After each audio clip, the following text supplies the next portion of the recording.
Olá, voltamos. Vamos à segunda parte da nossa aula de hoje, sobre o Estatuto dos Servidores Públicos do município de Sertãozinho.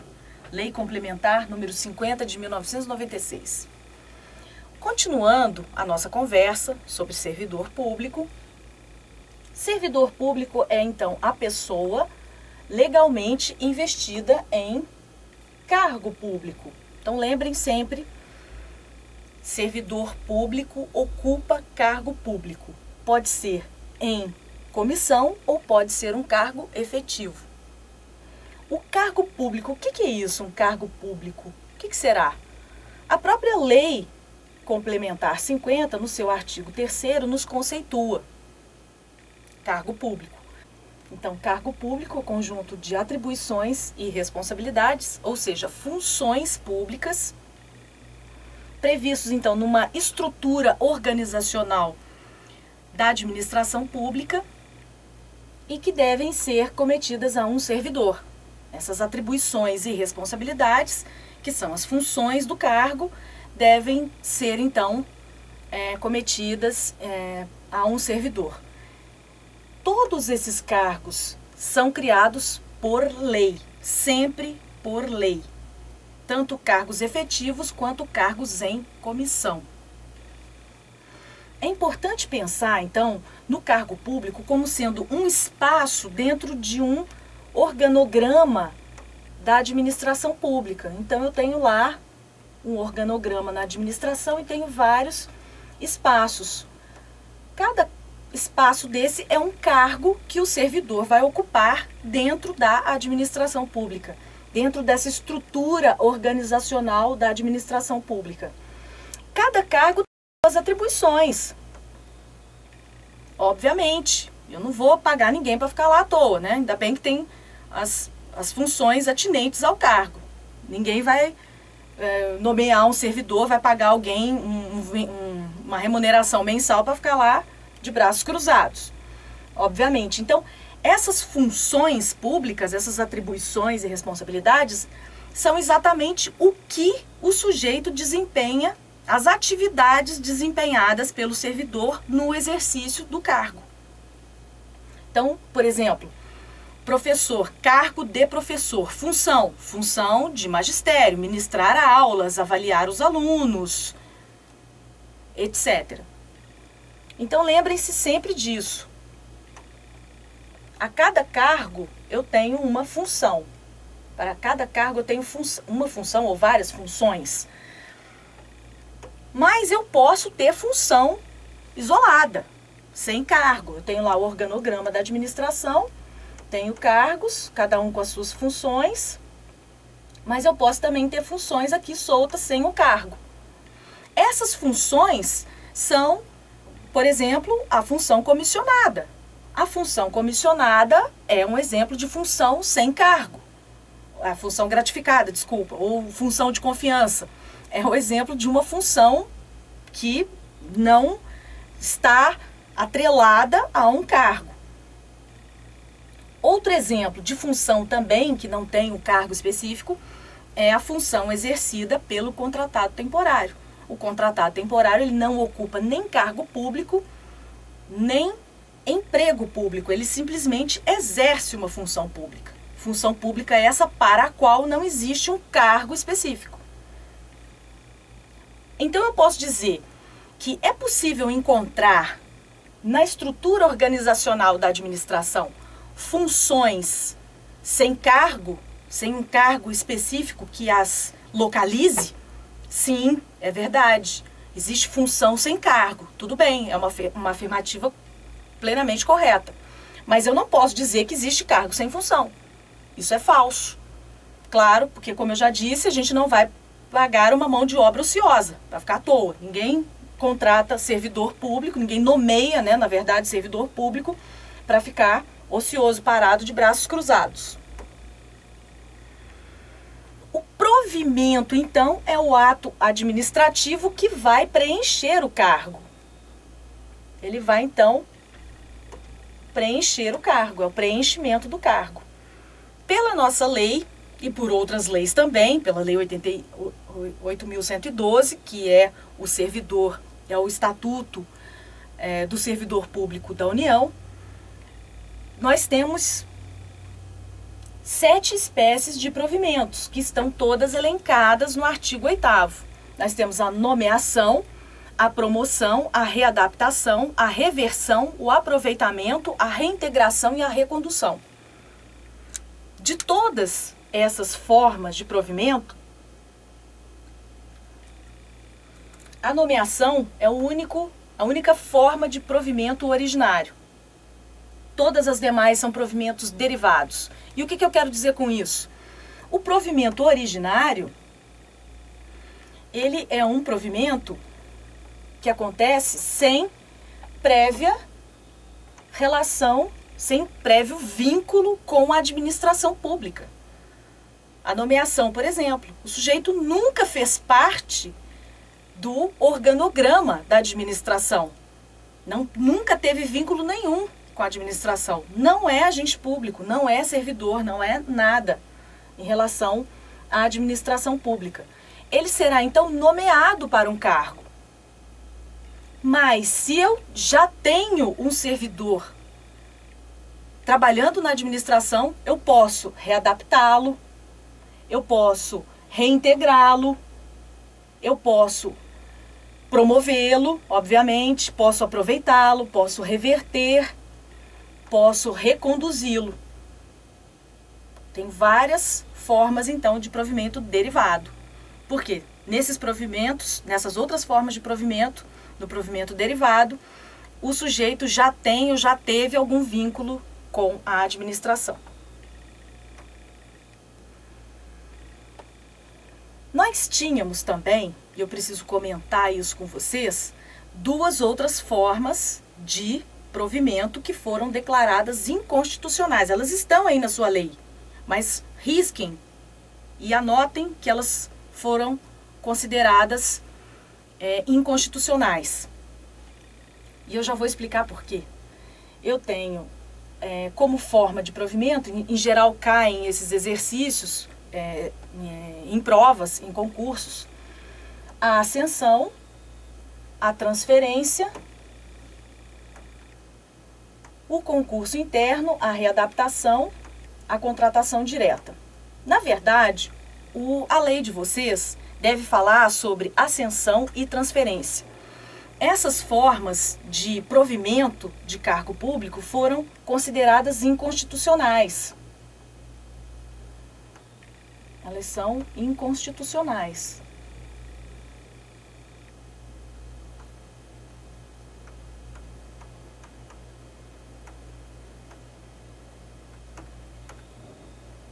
Por quê? Na ascensão, eu tinha um sujeito subindo até o topo do cargo, até o topo de um cargo, de um determinado cargo. Vamos pensar então, por exemplo, em técnico de um tribunal, que é um cargo para o qual se exige ensino médio. Esse cargo possui uma carreira, então o sujeito vai sendo promovido dentro da carreira. Quando ele chega no topo da carreira de técnico, ele ascendia até a carreira de analista, por exemplo, que é uma carreira para a qual se exige ensino superior. Ainda que ele tenha ensino superior, por que essa forma de provimento foi declarada inconstitucional? Porque as atribuições do cargo são diferentes, são cargos diferentes. Então, ele precisaria, para trocar de cargo, digamos assim, prestar um novo concurso público. Então, por ferir a regra da obrigatoriedade do concurso público, essa forma de provimento foi declarada inconstitucional. A transferência, da mesma forma. Antes dessa inconstitucionalidade, o sujeito poderia transferir de um cargo para outro. Ele entrava num cargo de motorista, por exemplo, e em vez de ascender na vertical, em vez de ser promovido na vertical dentro das outras classes do mesmo cargo, ele mudava de cargo. Então ele poderia ser trocado de cargo, passar para um cargo de analista, por exemplo, de um tribunal, isso também fere a regra da obrigatoriedade do concurso público. E por isso também foi declarado inconstitucional. Então não se pode mais ascender servidor público e nem transferir servidor público.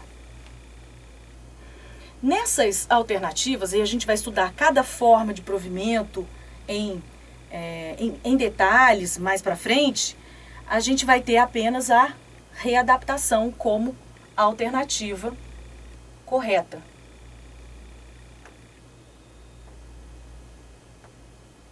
Porque exatamente essa alternativa corresponde a uma forma de provimento derivado. Outra questão também interessante do CESP diz: não constitui hipótese de provimento em cargo público. Ele então elenca 5 alternativas. A gente viu então que a nomeação é uma forma de provimento e é uma forma de provimento derivada. A gente viu também que a reintegração também é uma forma de provimento. Aliás, a nomeação é uma forma de provimento originária. Já vou confundir vocês, desculpa. A reintegração é uma forma de provimento derivada. A transferência nós vimos que foi declarada inconstitucional. O aproveitamento também é uma forma de provimento derivada. A promoção, igualmente, uma forma de provimento derivado. Então nós ficamos com a alternativa C, como a incorreta, porque ele está pedindo qual delas não constitui hipótese de provimento no cargo. Então, a transferência e a ascensão, como foram declaradas inconstitucionais, então elas não são mais formas de provimento.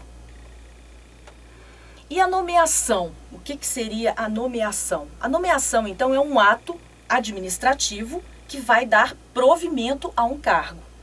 Um cargo público, efetivo ou comissionado. Eu posso ter um servidor que foi aprovado em concurso público, então eu tenho primeiro uma aprovação no concurso público, depois eu vou ter a nomeação pela autoridade competente. Eu posso ter também nomeação em cargo em comissão. A gente não viu que o cargo em comissão é de livre nomeação e exoneração? Pois então, também há nomeação no cargo em comissão. Não se esqueçam disso, hein? Sempre que a gente fala em nomeação, a gente pensa no sujeito que foi aprovado no concurso público e vai ser nomeado. Pode, claro que sim, isso é verdade, mas não apenas e tão somente isso. Nós temos também os cargos em comissão. Então, nomeação, lembrando, cargos efetivos e cargos também comissionados. Então, essa nomeação é um ato do poder público, um ato administrativo, que a gente estuda também em direito administrativo, que vai dar provimento ao cargo.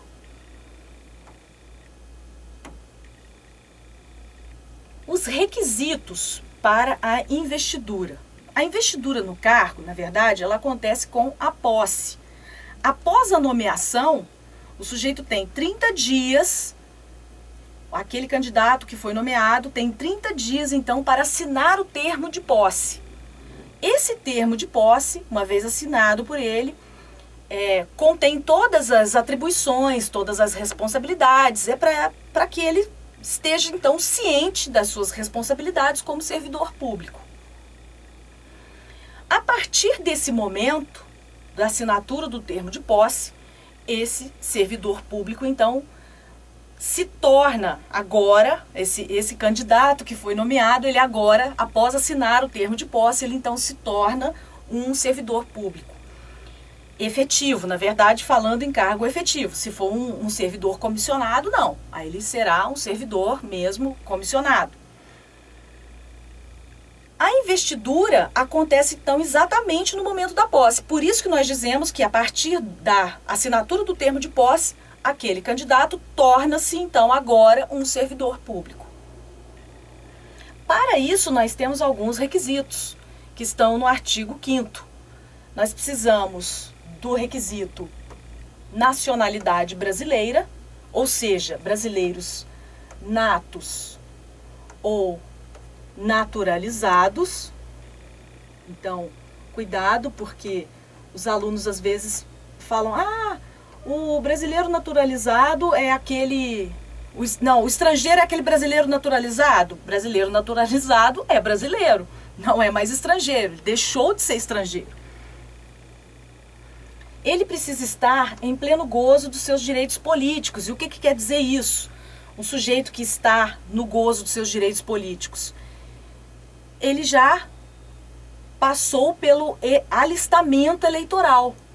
Ele é capaz de votar ou então de se candidatar, então receber votos. E precisa também estar quite com as suas obrigações militares e eleitorais. Então ele está no gozo dos seus direitos políticos, ou seja, que é o exercício da cidadania, precisa também ter o nível de escolaridade exigido para o cargo. Isso também é muito importante. Idade mínima de 18 anos, então a gente vai ver em muitas provas uma idade mínima diferente dessa, eles colocam 21 anos, 16 anos e na verdade 18 anos. Aptidão física e mental, por isso que antes de tomar posse ou de assinar o termo de posse, após a nomeação, o sujeito faz uma série de exames médicos para comprovar a sua aptidão física e mental. Precisa, obviamente, ter sido habilitado em concurso público, ou seja, precisa ter sido previamente aprovado em concurso público. Claro que a gente está falando então dos cargos efetivos. Não estamos falando dos cargos em comissão, porque para os cargos em comissão eu não preciso de aprovação prévia em concurso público.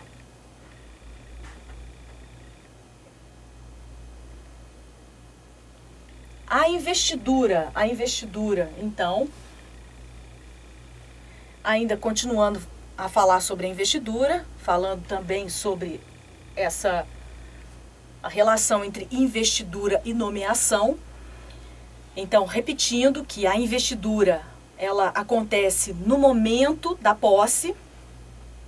Após a nomeação, então, há um prazo de 30 dias para a assinatura do termo de posse, que será o momento em que vai acontecer a investidura. Vai se dar a investidura. Então, um exercício sobre esse tema,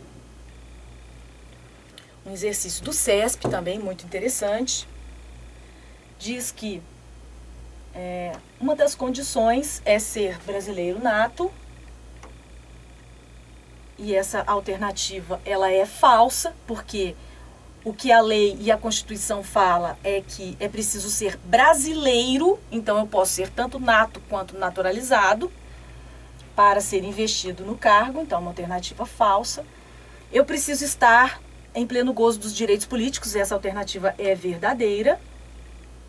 Estar quite com as obrigações militares e eleitorais, ok, também, perfeito, como nós já acabamos de ver. E ter idade mínima de 21 anos. Essa alternativa é falsa, porque a gente viu que a idade mínima é de 18 anos, conforme o artigo 5º e seus incisos. Confiram, então, na lei de vocês. A posse, então, a assinatura do termo de posse é o momento da investidura. A investidura vai acontecer, então, com a posse por inteligência do artigo 7º da nossa Lei Complementar número 50. Então, a gente diz que após a posse, o sujeito se tornou um servidor público. Então, depois da posse, a gente já não está mais falando com um cidadão comum, estamos falando com um senhor servidor público.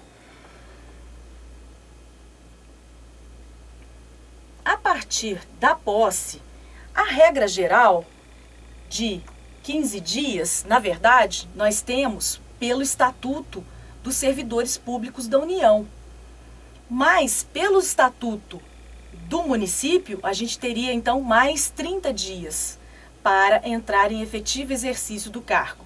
Então, eu botei aqui só para a gente prestar atenção, tomar cuidado, porque isso pode aparecer na prova. Eles podem botar 15 dias para confundir vocês.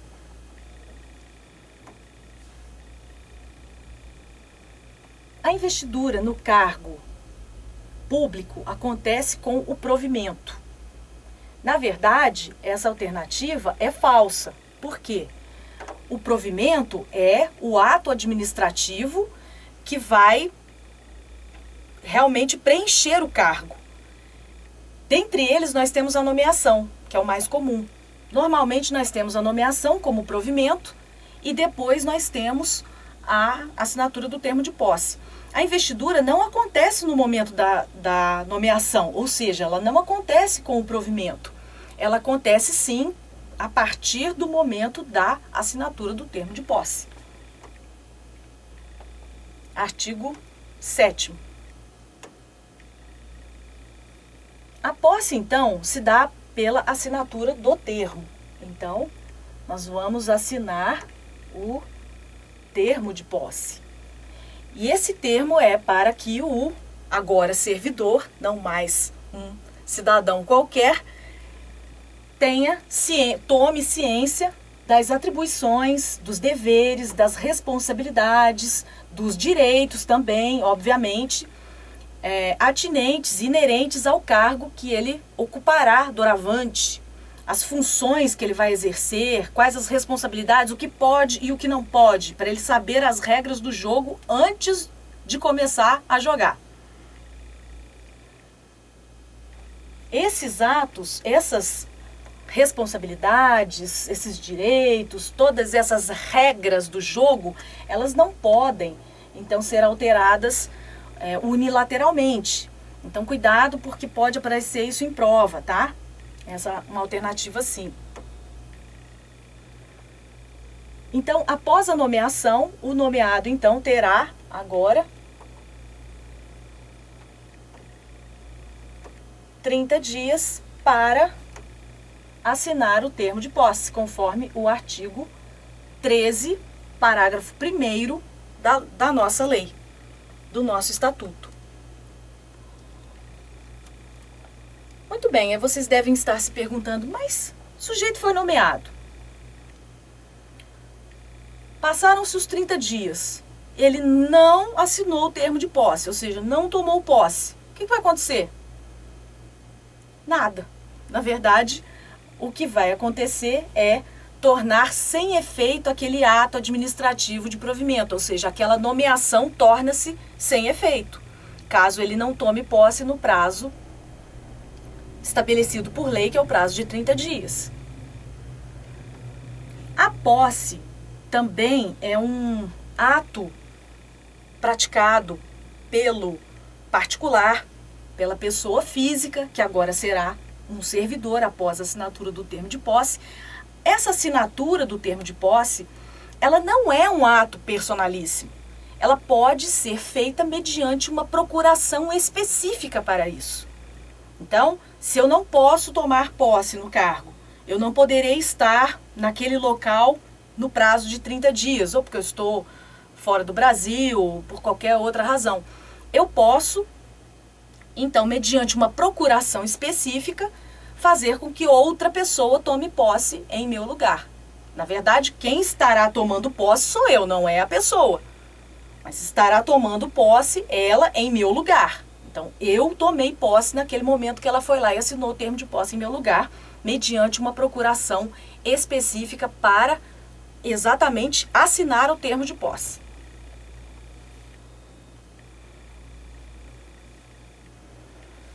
O cidadão que, tendo sido nomeado para ocupar um cargo público efetivo no prazo de 30 dias e que, passado esse prazo, não tenha tomado posse, será exonerado do cargo para que se possa nomear o próximo candidato.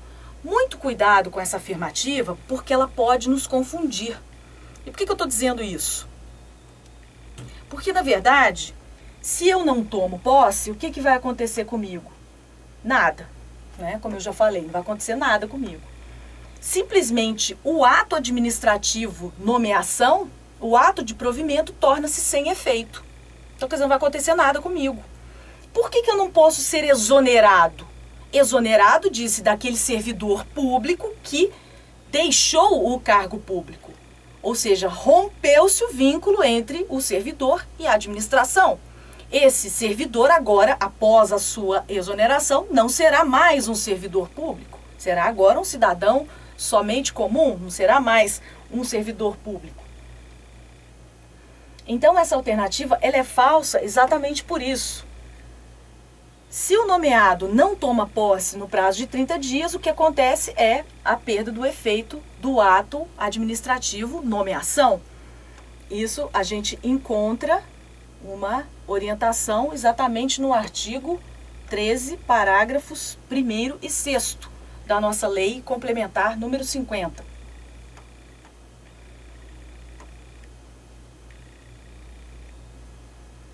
Julgando verdadeira ou falsa a afirmação.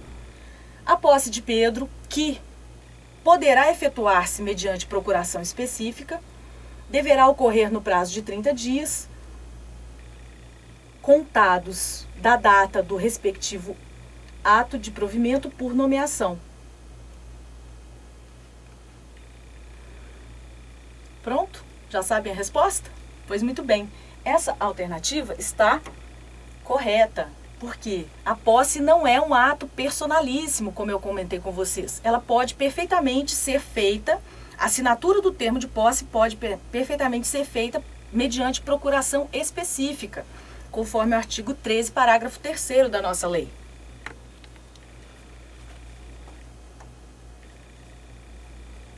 E o efetivo exercício? Agora vem uma outra questão muito importante que nós não podemos perder de vista. Esse efetivo exercício é um detalhe muito importante nessa sequência de atos para preencher o cargo. Então, muito bem.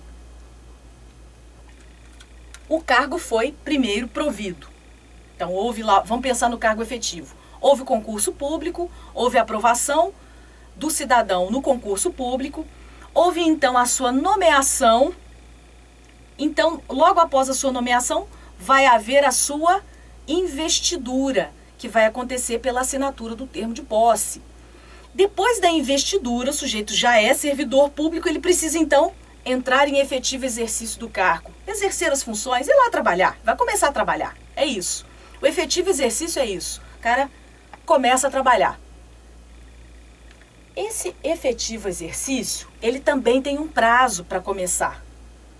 Após a investidura, esse sujeito tem o prazo de 30 dias, segundo o nosso estatuto, segundo a lei complementar número 50, para entrar em efetivo exercício.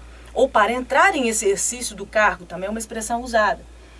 Então, após a posse, o servidor, o sujeito que agora já é servidor, porque ele já foi investido no cargo, após a investidura que aconteceu com a posse, o servidor tem agora 30 dias para entrar em exercício, conforme o artigo 15, parágrafo 1º do nosso estatuto. E segundo o estatuto dos servidores públicos da União, que é a lei 8.112, esse nomeado e esse empossado, investido no cargo agora, tem 15 dias. Depois da posse, ele tem 15 dias para entrar em efetivo exercício, se ele for um servidor da União. Mas aqui para nós no município, não, são 30 dias. Então, cuidado para não confundir, porque a prova pode pedir isso. Pode botar 15 dias para tentar confundi-lo. 15 dias, não. 15 dias é o prazo que ele tem para entrar em efetivo exercício após a posse, mas para cargos da União, são os servidores públicos da União, servidores públicos federais, nós seremos servidores públicos municipais. Então não é, o nosso prazo é de 30 dias, cuidado. Caso o servidor, então, vejam bem, ele agora é servidor, hein? Ele não entra em exercício nesse prazo, aí sim ele será exonerado de ofício. Chama-se exoneração de ofício. Ele pode ser exonerado de ofício porque não entrou em efetivo exercício dentro desse prazo de 30 dias. Ou então nós vamos ver mais adiante que se após o estágio probatório ele foi reprovado na sua avaliação especial de desempenho, ele também será exonerado de ofício. Nós vamos exatamente entender melhor o que é esse instituto da exoneração. Nós vamos estudar com mais calma mais para frente. Mas A gente agora sim pode falar em exoneração. Por quê? Quando ele tomou posse, assinou o termo de posse, ele não foi investido no cargo? E não se tornou naquele momento um servidor público? Pois então, sendo um servidor público, então agora sim ele poderá ser exonerado. Mas quando ele foi nomeado, não. Na nomeação não acontece a investidura. A investidura acontece com a assinatura do termo de posse, com a posse. Então não se pode falar que após a nomeação, se o sujeito não tomar posse, ele será exonerado, porque ele ainda não é servidor. Agora, após a posse, ele é servidor. Então, se ele não entrar em efetivo exercício, aí sim ele vai ser exonerado.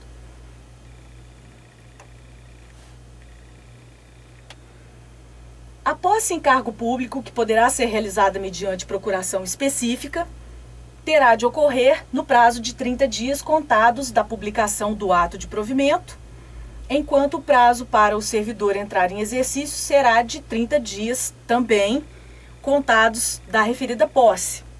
Essa é uma alternativa correta, é uma afirmação, aliás, correta, conforme o artigo 15, parágrafo 1º da nossa Lei Complementar número 50, como eu acabei de contar para vocês. Então, eu tenho nomeação. A partir da nomeação, da publicação da nomeação, eu tenho 30 dias para assinar o termo de posse. Após a assinatura do termo de posse, eu tenho então mais 30 dias para entrar em exercício. Fácil, né? Tranquilo.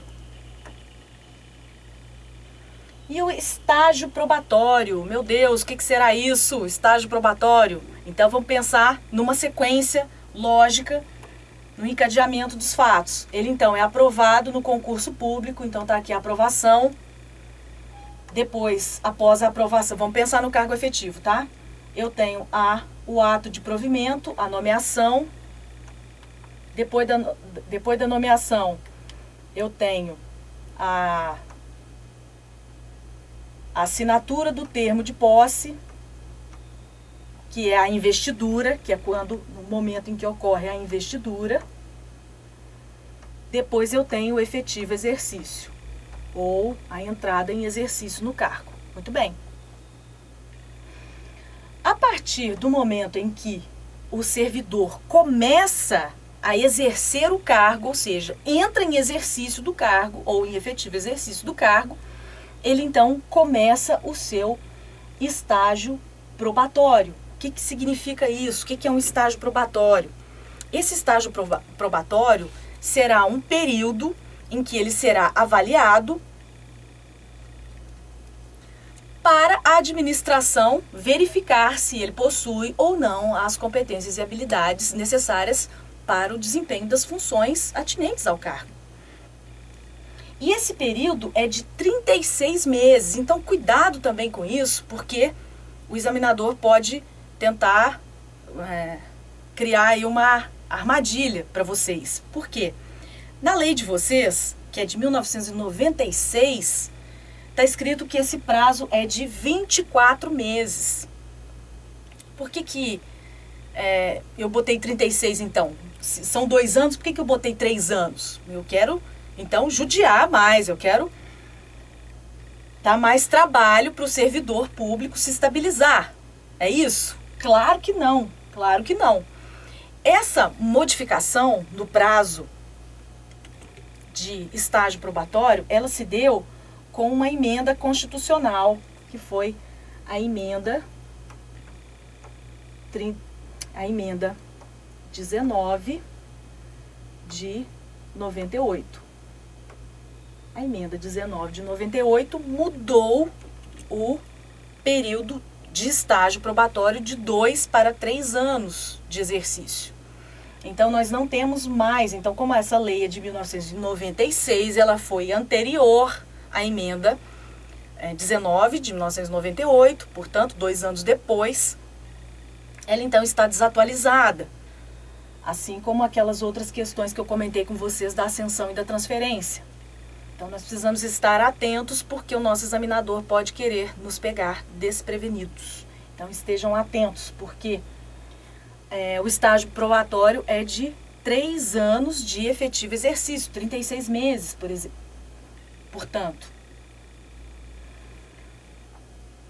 Nesse estágio probatório, o agora servidor público será testado, será provado nas suas habilidades para desempenho do cargo. Então, ele será aprovado, ele será experimentado na sua assiduidade, na sua disciplina, na capacidade de iniciativa,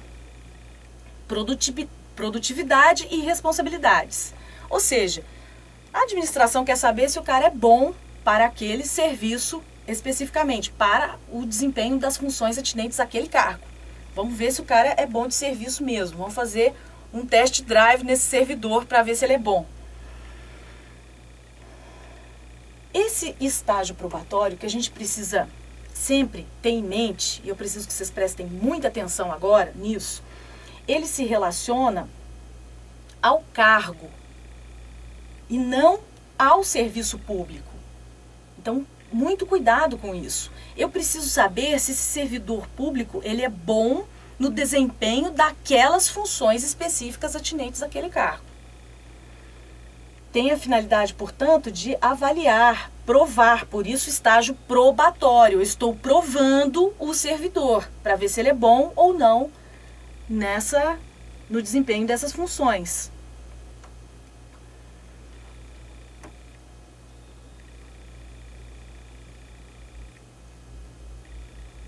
O servidor, durante o estágio probatório, ele vai passar por uma avaliação especial de desempenho.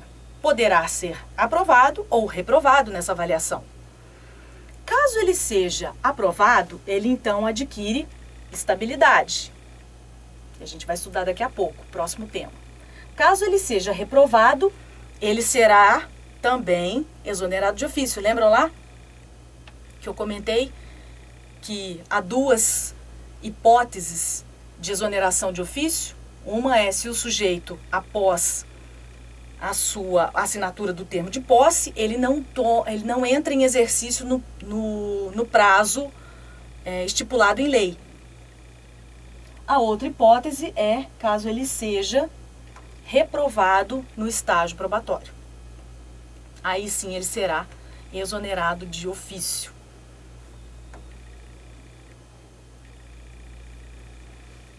A estabilidade. O que significa a estabilidade? O que é estabilidade? A estabilidade significa que o servidor, então, foi aprovado naquela avaliação especial de desempenho durante o estágio, que aconteceu durante o estágio probatório, durante aqueles 3 anos de efetivo exercício, e que, então, possui todas as aptidões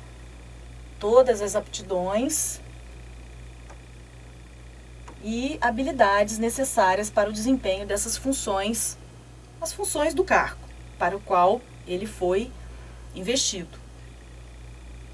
Então, ele consegue desempenhar bem as funções e também as responsabilidades e atribuições do cargo.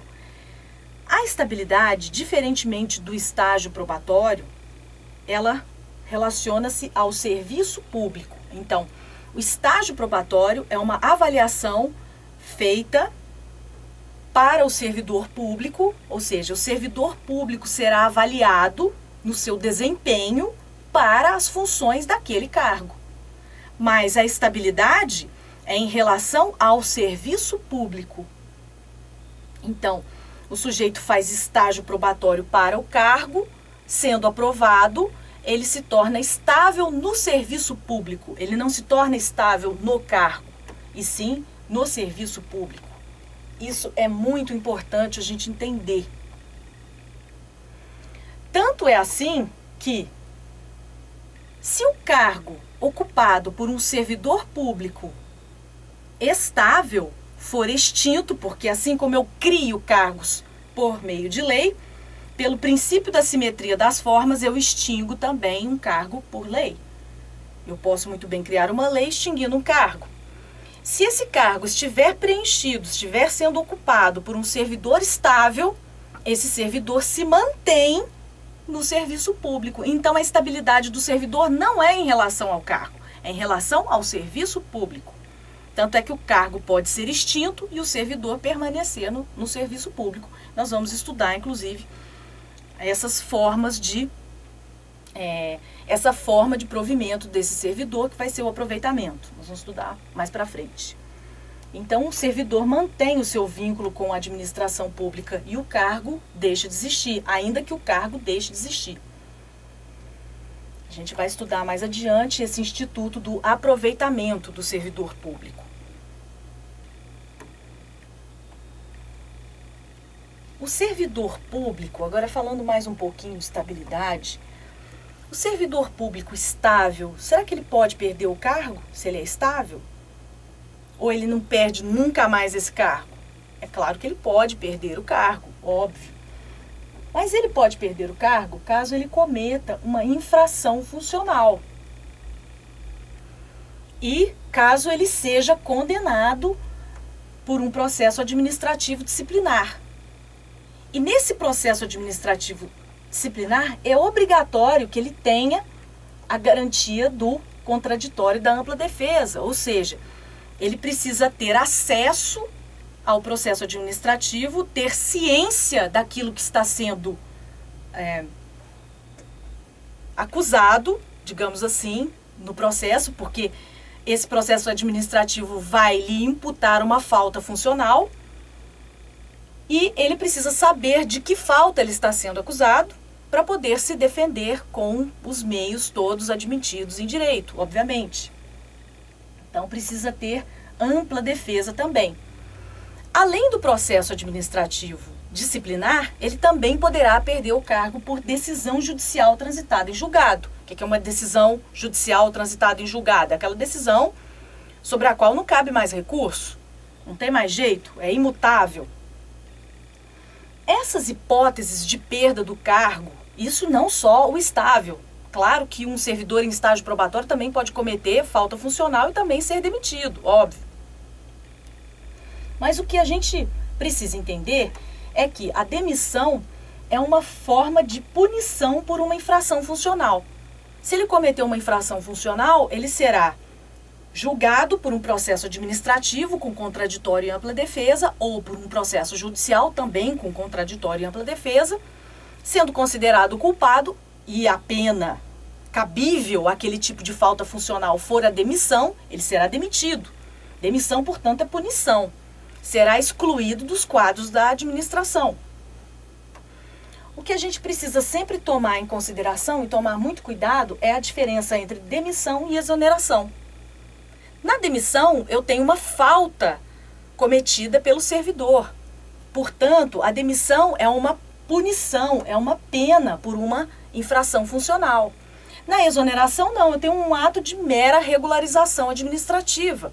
Ou seja, o exemplo da exoneração de ofício é um caso típico. Ou seja, o sujeito não foi aprovado na avaliação especial durante o estágio probatório. Então, o que ele precisa? Ser exonerado, porque ele não pode continuar no desempenho das funções atinentes ao cargo, visto que ele não tem habilidades nem aptidões para elas, para o exercício dessas funções. Então, é uma mera regularização administrativa. Sujeito que foi empossado e não entrou em exercício no prazo estipulado em lei, que são, no nosso caso, 30 dias, no caso dos servidores da União, 15 dias. Então, ele será exonerado de ofício para regularizar a situação administrativa. Exercício para a gente fixar também a nossa matéria e finalizar. Os itens, dentre os itens abaixo, para a gente assinalar a alternativa correta em relação a esses itens que se seguem. São estáveis após 3 anos da data de posse os servidores nomeados em virtude de concurso público. A gente sabe que não é da data da posse que acontece a contagem dos 3 anos. A gente tem 3 anos de exercício do cargo. A gente começa a contar os 3 anos no momento em que o servidor entra em exercício no cargo. Então, não é no momento da posse. Servidor público estável somente perderá o cargo em processo administrativo em que lhe seja assegurada ampla defesa. Não. Na verdade, ele pode perder também por processo judicial, transitado em julgado e também tem que ser contraditório também, faltou o princípio do contraditório. Como condição para a aquisição da estabilidade, é obrigatória a avaliação especial de desempenho por comissão instituída para essa finalidade. Correto. Então, somente está correto o item 3. Então, nós temos como gabarito a letra E. Apenas o item 3 está correto, então a gente já explicou as razões pelas quais os outros itens estão incorretos. Eu vou ficando por aqui e espero que vocês tenham gostado. Abraços e até mais.